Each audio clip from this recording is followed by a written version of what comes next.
At the end of the day, it's a relationship, clear expectations, good communication, integrity, honesty. That trust is everything. So clear expectations is the biggest thing. Understanding what it is that you need from this and clearly outlining that. What do you need today to happen for this to be successful? What do you need 3 months from now, 6 months from now? Where do you hope this goes? Maybe it doesn't. Maybe they don't grow that way. Maybe they're not interested in that kind of growth.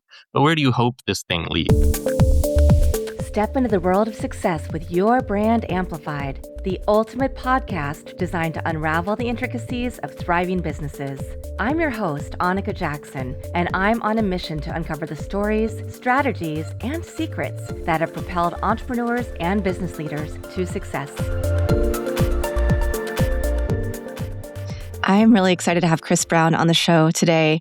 Chris, you are Wow Remote Teams, and one thing I love that's kind of interesting about anybody who comes on the show who works with remote teams or has an agency with remote workers has a slightly different slant on how they approach it, why they've chosen maybe the parts of the world that they choose to work with. And one thing about you is you have a background that wouldn't lead me to think that you would be getting into the work of nearshore talent, right? I mean, you are the co-founder and CTO of Wow Remote Teams, but you've worked in software development, business automation, digital marketing. You were in the US Air Force, right? And then a full stack developer, and then a CTO. And your origin story is pretty interesting for this company. Two of you and your co-founder, who saw the same gap from different angles. So can you talk about how the company came to life? What were the problems that led to this solution, and why you felt uniquely positioned to do this kind of work after all of your other business experience and military experience? Yeah. Thanks for having me. Nice to be here, Anika. I think as always, it's a confluence of events, right? Like life kind of leads you down a path, and then you just find something and you go, oh, hey, there's something cool there. Let's explore that a little bit. So the founding story overall is it's always kind of need based, right? Like my founder's from Bogota, Colombia. My co-founder from Bogota, Colombia. She came here. She was in Phoenix now, and people in the Phoenix area and her brother-in-law and other people were looking for talent, and she ended up starting just kind of posting in her own network, which was her Facebook, her friends from back in Colombia, and just she was a professional there. She was a lead in a university there. So she ended up just kind of posting out and finding people and helping people kind of connect. And it a little bit rolled on itself, as these things do. When an opportunity kind of comes along and you happen to jump on it, and it just kind of expands upon itself. And I was actually one of her clients at that point, because I was helping her with connections and a bit of the formation stuff, but it was mostly like, you can do this. Here's how this works. Like, you go do this thing. And I was in another company at the time. We were doing medical and dental supplies primarily. We were an e-commerce company, a funding company, a development. Like, we were this kind of umbrella corporation doing lots of other businesses underneath us. But the main business there was medical and dental supplies as an e-commerce, which you can imagine what happened to that during COVID. It went absolutely crazy. So we had all of this staffing that needed to happen in just after 2020 because COVID, medical supplies. So we had full CSR staff and full technical staff and web developers and back-end support and bookkeepers and all the admin and all the office staff, and plus the warehouse staff, because we had a physical warehouse here in Mesa, Arizona. So I went to her and I was like, okay, well, you're primarily doing development positions at the moment, and you're doing pretty well with that. But what about these CSR staff?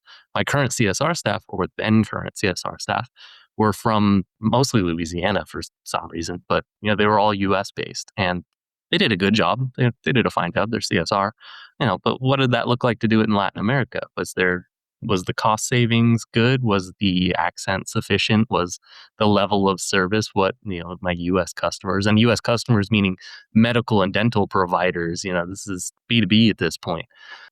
So we started interviewing. We brought in our first person. That worked out spectacularly. We brought in a couple more people.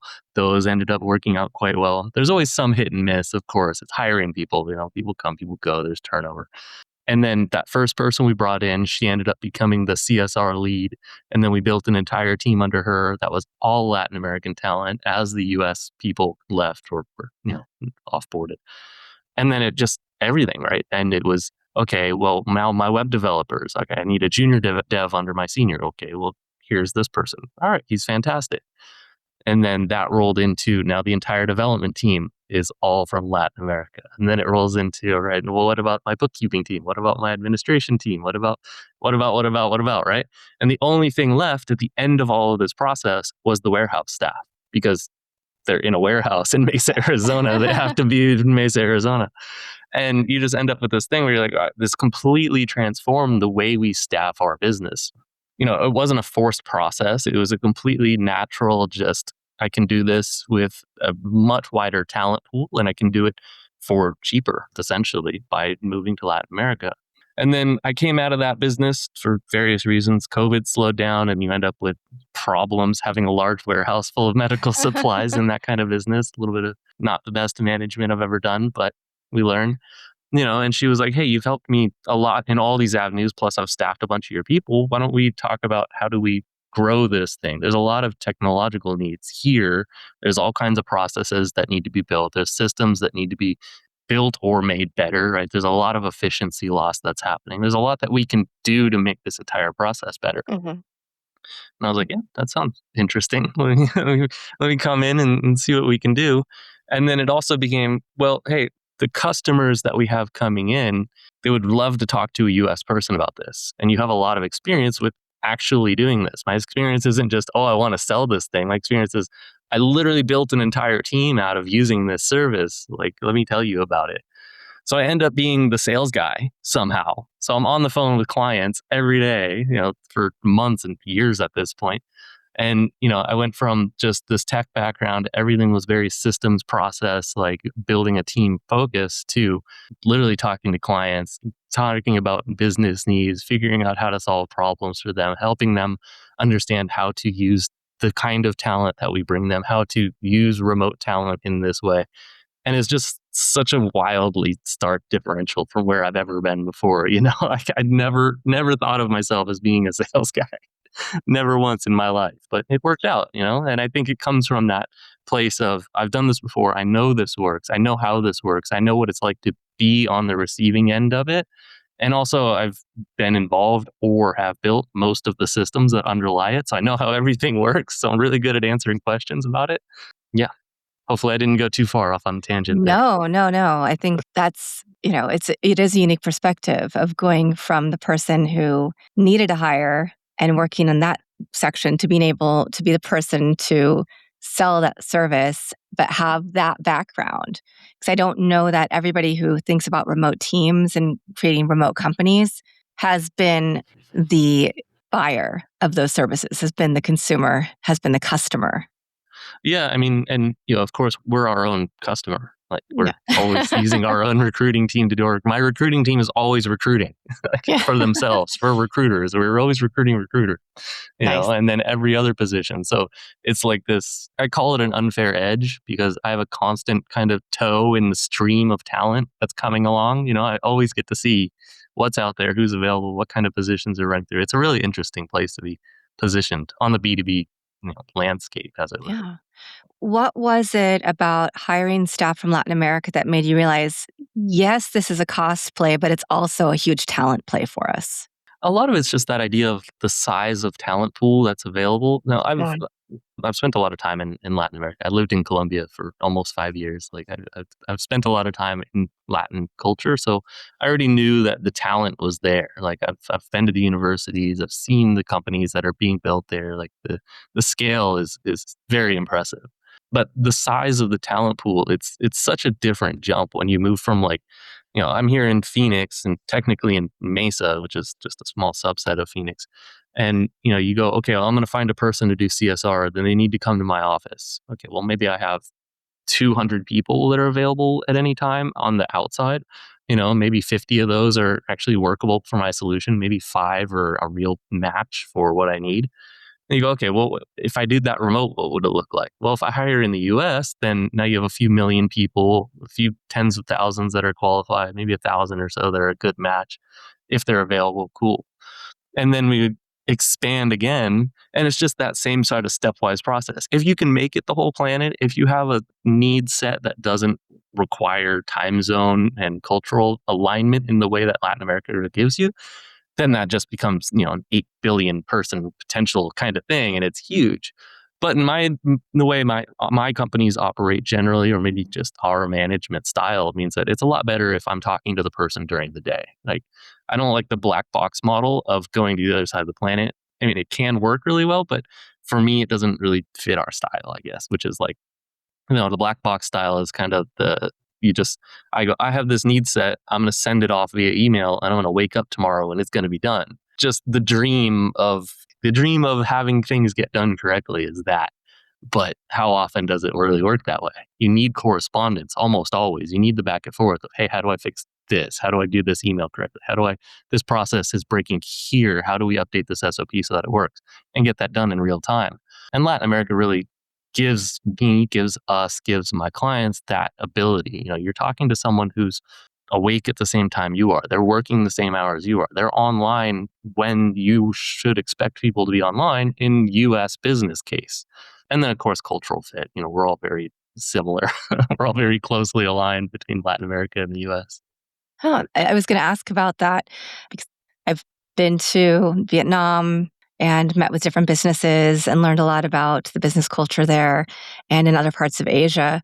And it is very relationship based, right? It's very different than maybe the US mindset. That's just more process and you decide to do something pretty quickly, perhaps. You don't take the time as much. It's not about as much about family and culture. And when I think about Latin America, I do think of family being really important to the culture. And of course, in some US businesses, but a lot of times when you're thinking about bigger businesses, you're just thinking about this huge structure. So it's interesting to hear you say that, yeah, you have the time zones, you have the talent, and that there is a cultural similarity. Yeah, I think it's again. I'm very biased. I sell Latin American talent, Latin American staffing services. I'm very biased, but at the end of the day, I think it's a closer cultural match. We still have part of our onboarding process that happens internally before people go to a client or just before they work with us is giving an understanding of how that American business process works because it is different. It's much more. I mean, we're not the Dutch, but we're much more to the point than most other cultures around the world. And it's really served us well, right? There's a reason we are dominant in the economic sense in business for the last, I don't know, 100 years or more. It really works well for getting things done in an efficient sense, but you do lose that, a lot of that same thing you were talking about. Latin America has a lot of that. The first 5 minutes of a phone call are, how are you doing? How's your family? How's everybody? Like warming up, getting this kind of really kind of more intimate of a connection than me and you, I would imagine, as US business people are really used to. I'm going to get on a call. I'm going to get to the point because I got more things to do today. You got more things to do today. Like, yeah, we can spend a minute talking about whatever, but it's not the same kind of level. So there's always that kind of understanding, and we go through that in our onboarding. But also Latin America is very influenced by the US, which is, a lot of our media. We've been exporting our media for decades at this point. Most of the people that I work with they've watched all of Friends and all of Seinfeld, and they're very integrated into this kind of US culture, US mindset of how do we do things, how do we interact, how do we act. A lot of Latin American businesses are, built the same sort of way. They're very similar structures, and we're generally one of their major clients. We being us as a conglomerate of US people and companies, we're their main trading partner. So a lot of the way they work is made, or influenced by how we work and the things we want, because it's just how it goes, right? So you end up with a lot of cultural alignment. And then you have a lot of just the rest of culture. These are primarily Christian Catholic nations, all of that. The same sort of historical arc that brought them to where they are in the modern world brought us to where we are in the modern world. So we all kind of have this shared history of, what has happened to us in the last 200-300 years. It's all very similar all the way down. It's the same kind of boats that came across and brought the same kind of people, and we're looking for the same kind of things. So all of that is very shared history. So you end up with this alignment across all these cultures that's just, we all understand each other fairly well, and we're all connected by time and space. Wow. So, talk to us about bespoke recruiting, because this isn't just posting on job boards like maybe the early days or going to a traditional staffing firm. What does the process look like to bring people in, whether or not you have a client identified for them? Love to hear a little bit about that. And do you bring people in, train them up, whether or not you have a client ready, or do you wait until that moment that you have a client and then go out and do the search? Well, the answer is yes, and so, so all of the above. So, I mean, bespoke recruiting is all about like finding the best possible fit. It's really just getting an understanding of your needs, whether that's skills and experience. That's also character fit. That's what it looks like to do a good job, setting out an understanding of what works best in our experience, which is mostly about expectation and communication, getting all of those things together and finding candidates that are really a good fit for the role and for the company. So instead of just, the shotgun approach of, well, here's three people that have the same skills that you're looking for, you tell me if they're a decent fit.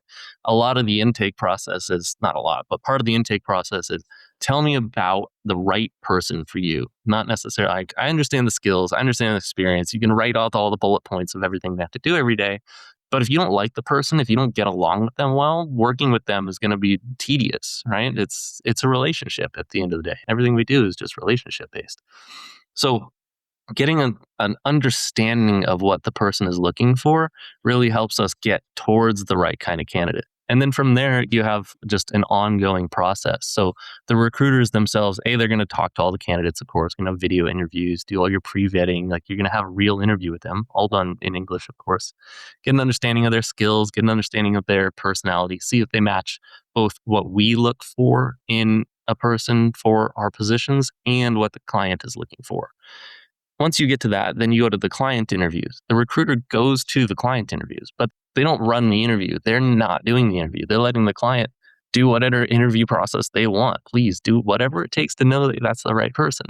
But my recruiter is sitting there learning, right? They're listening, they're understanding, they're getting a sense of why did you like this person? What did you not like about this person? How did you two come together? And where did you two butt heads? And why did that happen? That way, on the next round of candidates, we're that much closer. That way, they go into the next interview with the first pre-vetting interview and they go, okay, well, you have this kind of character trait or quirk or whatever. You're not going to pass their filter. Even if you are a rock star in every other sense, your personality is not going to match. So it doesn't matter. So that's really what it is, about learning what makes a good candidate from experience of placing a lot of people, and then also learning what makes a good candidate for this client. And you really have to be specific to the client because everybody's different. We're all looking for different kind of things. Absolutely. You work across a lot of business categories, right? Marketing, developers, designers, VAs. Is there a type of role or type of business that you think Latin American talent is particularly a game changer for? Particularly a game changer. We do a lot of marketing positions, but I think that's just kind of what's hot in the market right now. It's kind of, we're very inbound based is more than outbound based. So it's kind of whatever's hot in the moment is what's flowing towards us.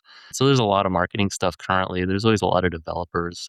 What it makes a big difference for, though, I think it's anything that can be done remote really is the overarching answer here of, anything that you can see that would be like, this person doesn't need to be in my office. Then you can immediately expand your talent pool just by adding Latin America. You can expand it more by including the rest of the world if that works for you.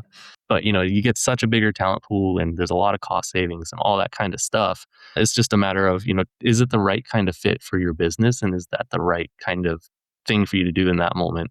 There's always the bilingual aspect, which adds a lot to, especially on the whole southern strip of the country. I'll get a lot of Texas and Florida businesses and stuff who call and they're just like, I need this kind of skill set and I need them to be good at what they do, but also I need them to be bilingual. And I'm like, I'm your guy. I got this.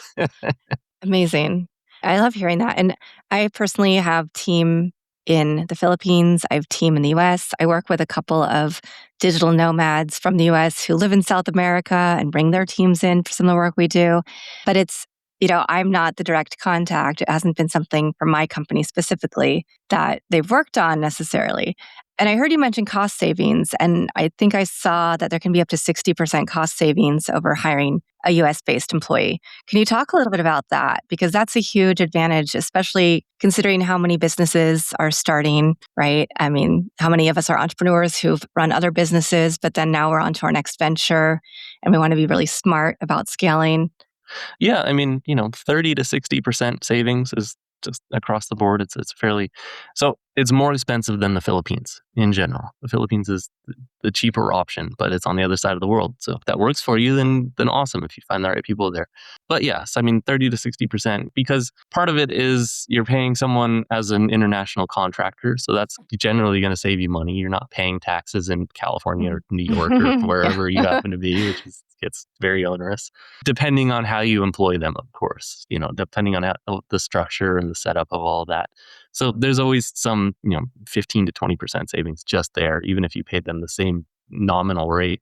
But you really have an arbitrage against where this person lives and the cost of living at that place. And usually for South America and Central America, that's a pretty significant arbitrage piece to be tackling. That does change with exchange rates, right? The dollar has been kind of getting hit the last year, so it's made it a little less lucrative sometimes, but it's still better than a US wage just across the board. And you get really high skilled, talented individuals. I mean, depending on your budget, of course, you're not going to get A players for $4 an hour. It's Right. just not how this world works, right? You're not going to get the superstars. But as long as you understand, like if you had a budget for a person in the US and you knew what you wanted to get, you could essentially get the next step up for the same budget, or you could get the same person for a better budget, you Hmm, know? nice. I know a lot of people have had bad experiences as well as good positive experiences with remote workers. I've gone through both sides. The team I have in the Philippines are not people I need to work US hours because they're editing my podcast and dealing with back end administration. But there are team members I do have in the US, and I'm always looking at, okay, what's the next hire I need to make and where will it make the most sense for me to make that hire? So, how do you make sure that you're building and observing the interactions, not just the people that you're hiring as remote workers, but also with the companies to what have you seen work really well? And are there any red flags you've seen that do cause these relationships to sometimes fail? I mean, at the end of the day, it's a relationship. Clear expectations, good communication, integrity, honesty. When we feel like someone isn't being honest with us, then immediately everything starts to erode. That trust is everything. So clear expectations is the biggest thing. Understanding what it is that you need from this and clearly outlining that. What do you need today to happen for this to be successful? What do you need 3 months from now, 6 months from now? Where do you hope this goes? Maybe it doesn't. Maybe they don't grow that way. Maybe they're not interested in that kind of growth. But where do you hope this thing leads, right? Where like if this was a rock star employee, what would that look like in 2 years from now, right? Would they be leading this division? Would they have a team, or would they be somewhere totally else in your business because something else is more important, but you need them here right now? There's all these questions that are good to ask. We don't have to have the answer to it. You don't. I have no idea where I'm going 2 years from now, but a good understanding of where do I hope this leads 2 years from now, is a good place to be. But yeah, it's a relationship at the end of the day. Like make sure that you're getting people that you enjoy talking to, that you want to be around. Obviously, they have to have the skills and experience to do the thing you need to do. So you have to kind of mesh those two things. Like what level are you willing to get rid of some skills in order to have the right person? What level are you willing to get the perfect person in order to have the right skills? And it's usually finding that balance. Generally, I find that the personality is more important at the end of the day. Liking the person you're working with and them being a good fit is usually more important than the skills. Sometimes that can be changed. Like if it's hard skills and they're an AI engineer and they need to be able to build this system that you have no idea how it actually works, sometimes you got to get, sometimes you need the guy with the skills. Red flags is that kind of stuff. If you're setting expectations one thing and they're not meeting those expectations, or they're coming to you with things that don't feel right or excuses that don't seem like they match up with the reason that something's happening, or you feel like they're working another job and they're not getting things done in the hours that you're supposed to work, like immediate red flags. When someone's changing the rules of the game while the game's in progress, it's never going to work out. And it's good to see those things up front. And it does happen. Somebody's agreed to a position, they've agreed to a salary, they're ready to come in, signing time comes on, and they go, oh, hey, I want 20% more. Yeah. That's Yeah, it wasn't, you're past the negotiation point. You had your chance to negotiate at multiple steps in this process that you chose at the last possible moment when everybody had made this decision. Just shows bad faith in that moment. Now, maybe you came to a different conclusion. Maybe we need to reopen that conversation. Again, communication is important, but how we communicate and when we communicate is really important. And when we see things happening that set off red flags in us, again, we're people, right? I'm a mess. We're all messy. We might not even notice that it's not like a structured, like, this is a red flag. It's more like, that didn't feel right. Something about that didn't feel right. Why did that not feel right? And then we have to come back and go, okay, well, now we've seen this kind of thing happen 3 or 4 times and it doesn't feel right every time it happens. What do we do about that? And for us, because we're a staffing agency and we staff a lot of people for ourselves and for others, we see a lot of these things kind of happen, right? So we get an understanding of, like, you had 4 opportunities to negotiate salary in this process. Why did you choose when the client has already signed contract and your turn to sign contract? Well, why did you choose now to do so? Because you believed you had a position of power to do so. People don't like that. Now you're leveraging a position of power against them instead of using the points where it was clear and open that for you to do so. So, you see that a few times, you go, okay, that's not good. And then a few of those people make it through because the client goes, they're a rock star. I don't care. Just give it to them. Let's go. You go, okay. And then they don't work out 2 months later because they do the same thing on every single project. And you go, wow. that was a sign. It didn't work. And we get that kind of thing with everything in life. And I'm sorry if I'm just tangential at this No, point no, no. again, I think, but yeah. yeah. Yeah. I mean, it's like anybody, you could be a US employee and do the same exact things that you're talking about. And those are all red flags, 100%. Yeah, no, it doesn't matter where So, you are or where you're from. We're all just people. We're all kind of messy. We're all kind of got weird things going on, but it's the same thing at the end of the day. It's establishing a good relationship. And these are working relationships. We're paying this person, as the business owner, this is a capital expenditure. You have to be a good manager of capitalism or good manager of capital in capitalism for it to work well. But at the end of the day, like, if you're bringing someone into your team, you're bringing someone into your working family. You're going to spend 6 or 8 hours a day with this person. You're going to talk to them 5 days a week. You're going to be working on projects with them all the time. Like, if you don't have a good feeling about them for some reason, you either hash it out, figure out what it is and work through it, or choose a different person. yeah. Let's touch, you mentioned AI. You also mentioned hiring remote workers in AI roles. So talk to us about that. Has AI replaced any need for any of the remote workers? Or are you seeing that it's more still human plus AI is the best combination and that's what people are hiring for?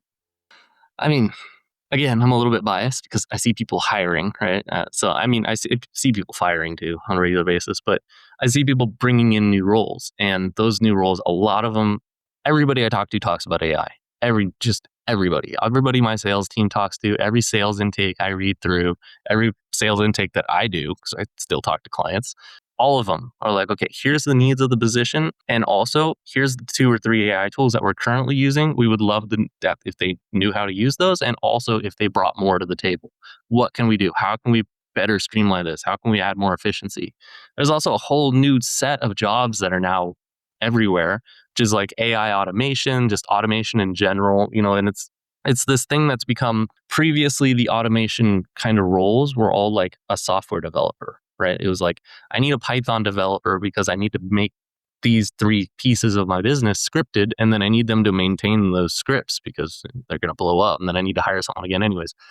And now it's moved into this, like, I need somebody who understands how to use these tools to make automations. And that's no longer just a software developer. It's more like just, a lot of people are calling it like an AI automation assistant or automation engineer or, all these kind of words. Like, nobody knows what to call it, I guess, is the point here, because I hear just a dozen different titles going out for what is essentially the same thing, which is all these tools exist. I know Claude Code is sitting there. How do I make it work to do the thing that I need to do? Or I'm 80% of the way towards the thing that I need to do, and I've built that in 2 weeks. I need somebody to help me. Like, now I see that I can do this for everything in my business. So I need somebody who does that for everything in my business. So it becomes Yeah. I mean, it becomes this leverage point of like, we have this new technology. It's available. It's incredibly widespread, very fast. It has affected every business that I talk to. It is deeply integrated in my business. We have a bunch of tools we built with AI. Like all my team uses ChatGPT and Claude and Gemini every single day, all day to do basically everything. Because why not, right? Why have another person, why not have it review your email? It takes 2 seconds and hey, it caught this this caught this error. It's great. So that's all to say that I think it's a and kind of situation again where we're employing more people. I mean, we have not slowed down at all in our client flow. And everybody wants to implement AI. And none of those people that I see implementing AI are doing it to get rid of people. They're doing it to make their business more efficient. Doing it to make their business more money. And they're hiring people to help them with that. And they're making sure that everybody new that they hire for positions that aren't involved in that are also coming in understanding that they're going to need to use that. They're going to need to implement tools and they're going to need to help essentially because AI's here. We got to use it. Yeah, 100%. So you've built multiple companies, real estate, blockchain, software, staffing. What have you learned about building companies that your earlier self needed to hear? Choose good people, choose good partners. Yeah, choose good partners. Make sure again, I always harp on this point. It's a relationship. Like at the end of the day, you have to have good relationships. You have to have good partners. You have to have a partner that brings to the table the things that maybe you're not good at and brings out the things you're good at in you. And if you can find that, it's hard to find. I'm not saying this is easy, but when you find it, it works extremely well. Amazing. And where do you see the future of work heading? I mean, obviously, you're seeing a lot with nearshoring. Do you think that more is going to shift towards nearshoring? I can't see it not. This is, I guess I could see it not if there's ways that it could go the opposite, I would say. But in general, like technology is moving us into just access to everybody all the time. So I went to the Amazon rainforest years and years ago, like 10 years ago, as just when I was down in Colombia and I was like, I got to go there. This looks like the most amazing place on earth, right? So I went and it was the most amazing place on earth and everything there wants to eat you. It's incredible. It's the weirdest thing. So I go down there and the first time I went was probably 2014, 2015, something like that.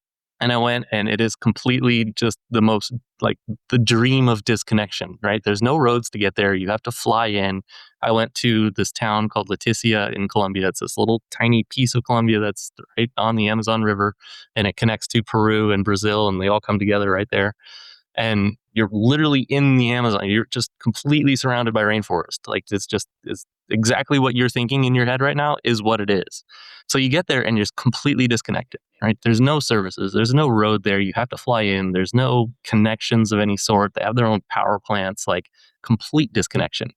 And, there's one cell tower and it's like running 1G or something. Like, there's nothing essentially. And I went back like 2-3 years ago now. Yeah, must have been 3 years ago. So I went back and I get there and I'm like, all right, I'm going to disconnect. This is going to be amazing. And no, every place I stayed had a Starlink terminal that full on connected satellite internet. You had self-service across the entire place. There's still no roads to get there, but you don't need roads. What do you need a road for? Everybody's fully connected at all times. I was just as connected in the middle of absolutely nowhere as I was here in Phoenix. Like it's just completely, my team's blowing me up all day and I'm like, well, it isn't working, you know?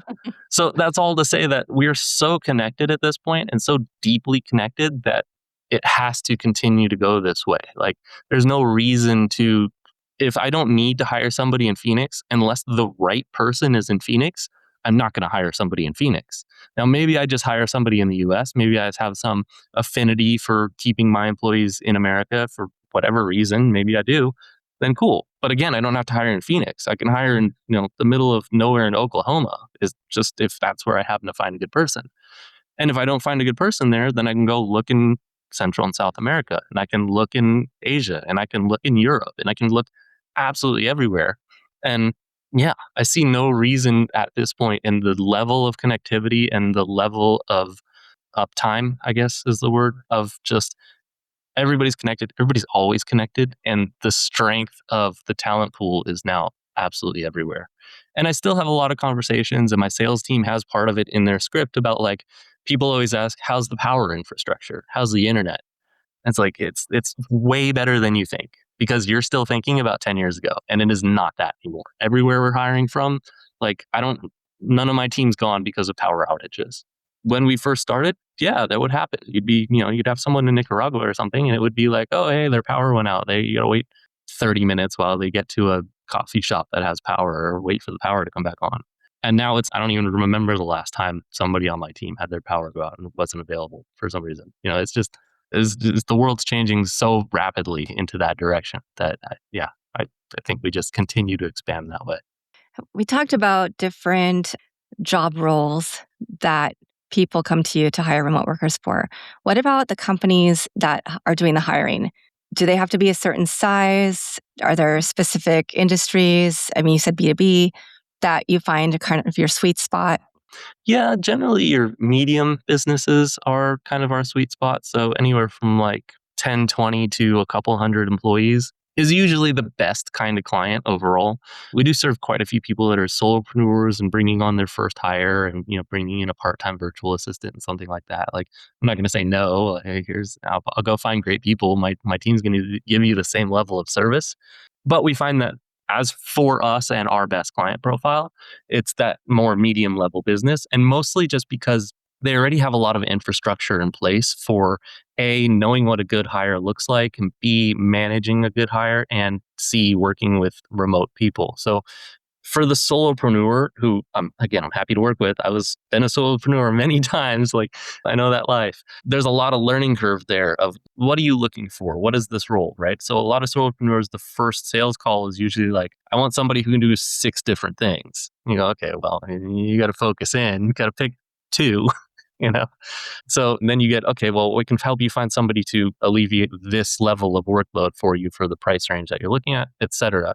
Now, how does that work? What does your communications look like? How do you talk to this person? How do you manage their time? How do you understand their deliverables and their KPIs? Like, there's a lot of learning curve there. And that's not to say that, we're here to help. I'm happy to help you get there. But there's a lot of potential downfalls at that point because you're really not sure who it is you're hiring yet. Like, you don't know what you need just yet. And to get there, you have to go through a few rounds of interviewing people, revising your processes, understanding your job description, deciding if those are the things that are most pressing for you.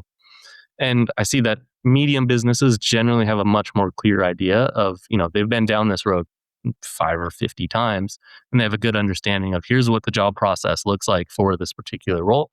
We need somebody to do that. Here's who fits well with our people generally.